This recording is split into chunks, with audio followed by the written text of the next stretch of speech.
জয় চৌধুরী নামে একজন অভিনেতা বরবাদ সিনেমা নিয়ে শাকিব খানকে নিয়ে নানান ধরনের মন্তব্য করেছেন একটা ইন্টারভিউতে। আসলে উনি যে লেভেলের অ্যাক্টর, ওনাকে কতজন মানুষ চেনে বাংলাদেশে, খুব হাতে গুনে হয়তো বলা যাবে। তার এরকম কমেন্ট সিনেমার একজন লোক হয়ে পুরোপুরি আসলে অগ্রহণযোগ্য।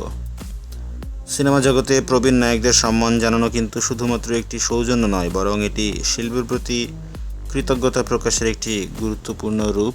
কারণ এরাই হলেন সেই পথ প্রদর্শক যাদের কঠোর পরিশ্রম, সংগ্রাম এবং প্রতিভার মাধ্যমে আজকের আধুনিক ও জনপ্রিয় সিনেমা ইন্ডাস্ট্রির ভিত্তি তৈরি হয়েছে। তারা অভিনয়ের ভাষা তৈরি করেছেন, চরিত্রে প্রাণ দিয়েছেন, দর্শকদের হৃদয়ে জায়গা করে নিয়েছেন। তরুণ প্রজন্মের অভিনেতা ও নির্মাতারা তাদের কাছ থেকে শেখার সুযোগ পান। কিভাবে সময়ের পরীক্ষায় টিকে থাকতে হয়, কিভাবে একটি চরিত্রের গভীরতা আনতে হয় এবং শিল্পের প্রতি কতটা নিষ্ঠা রাখা প্রয়োজন, এই বিষয়গুলো কিন্তু তাদের কাছ থেকে শেখা যায়। সিনিয়রদের সম্মান না জানালে তা কেবল ব্যক্তিগত অসম্মান নয়, বরং গোটা শিল্পের প্রতি অবজ্ঞার প্রকাশ। তাদের অভিজ্ঞতা, জ্ঞান ও দৃষ্টিভঙ্গি তরুণদের জন্য অনন্য সম্পদ। তাছাড়া একজন শিল্পীর মান কেবল তার বর্তমান জনপ্রিয়তা দিয়ে নয়, বরং তার কর্মজীবনের গভীরতা, প্রভাব ও ধারাবাহিকতা দিয়ে বিচার হয়। তাই সিনিয়র নায়কদের প্রতি শ্রদ্ধা জানানো মানে হলো আমাদের সাংস্কৃতিক শেকড়কে সম্মান করা এবং ভবিষ্যতের শিল্পকে আরও দৃঢ় ভিত্তির উপর দাঁড় করানো।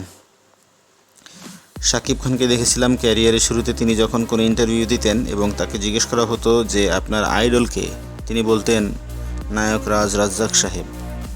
সবসময় কিন্তু তার প্রতি একটা সম্মান রেখে তিনি কথা বলতেন। ব্যক্তিগত জীবনে তিনি রাজ্জাক সাহেবের ঘনিষ্ঠ ছিলেন, তার কাছ থেকে শেখার চেষ্টা করতেন, তাকে সম্মান দিতেন। সম্মান দিয়েছেন বলেই তিনি সম্মান পেয়েছেন এবং আজকে নিজ গুণে পরিশ্রমের মাধ্যমে অনেক কিছু শিখে অনেক রাস্তা পার হয়ে আজকে এই পর্যায়ে এসে পৌঁছেছেন। এছাড়া শিল্প জগতে একে অপরকে সম্মান দেখানো কিন্তু একটি অন্যতম শিষ্টাচার বা দায়িত্বের বিষয়।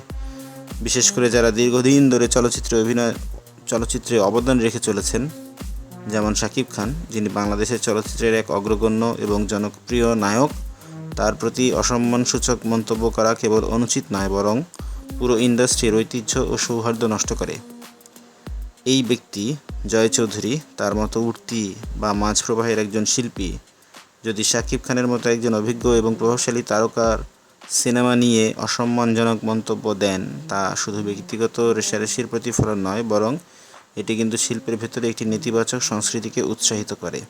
এমন মন্তব্য ইন্ডাস্ট্রির ঐক্য, সম্মান, সহযোগিতার পরিবেশকে ক্ষতিগ্রস্ত করতে পারে। শিল্পে টিকে থাকার জন্য প্রতিভা, পরিশ্রম এবং ধৈর্যের পাশাপাশি অন্যদের সম্মান করতে জানা অত্যন্ত গুরুত্বপূর্ণ। তরুণ প্রজন্মের শিল্পীদের উচিত হবে প্রবীণদের সমালোচনা নয়, বরং তাদের কাছ থেকে শেখা এবং তাদের অবদানকে স্বীকৃতি দেওয়া। মতভেদ থাকতে পারে, কিন্তু তা প্রকাশের ভাষা ও রীতিতে সম্মান বজায় রাখা অত্যন্ত প্রয়োজন। ডিসরেসপেক্টফুল মন্তব্য করলে সেটা কিন্তু আপনার সম্মানকেই কমিয়ে দেবে, কোনোভাবে বাড়াবে না। আপনার সিনেমা আমার দেখা হয়নি, আপনার কোনো সিনেমা দেখার ইচ্ছাও আমার নাই। আপনি যে লেভেলের অভিনয় করেন, দু একটা ক্লিপস দেখে, ট্রেলার দেখে কিন্তু বোঝা হয়ে যায়। আপনি অন্য সিনেমা নিয়ে মন্তব্য করার চেয়ে আপনার নিজের উন্নতি কিভাবে ঘটানো যায় সেই দিকে যদি আপনি ফোকাস দেন, তাহলে কিন্তু উপকারটা বেশি হবে। এভাবে বিতর্কিত মন্তব্য করে ক্ষণিক সময়ের জন্য হয়তো আপনি লাইমলাইটে আসবেন, যদিও সেটা নেতিবাচকভাবে, কিন্তু লম্বা সময়ের কথা চিন্তা করলে সেটা আপনার জন্য কোনো উপকার বয়ে নিয়ে আসবে না। তো আপনি শিক্ষা নিন, ভুল থেকে শিখুন, বুঝুন কিভাবে অন্যদের ব্যাপারে কথা বলতে হয়, অন্য সিনেমা নিয়ে কথা বলতে হয়। এইভাবে অন্যের প্রতি ডিসরেসপেক্ট শো করে নিজের সম্মানকে কমাবেন না। তো ভিডিও কেমন লাগলো জানাবেন। ভিডিও যদি ভালো লেগে থাকে অবশ্যই লাইক করবেন, শেয়ার করবেন আপনার বন্ধুদের সাথে। আর আমাদের চ্যানেলে নতুন হয়ে থাকলে ডোন্ট ফরগেট টু সাবস্ক্রাইব। কথা হবে পরবর্তীতে অন্য কোনো ভিডিওতে। সেই পর্যন্ত ভালো থাকুন।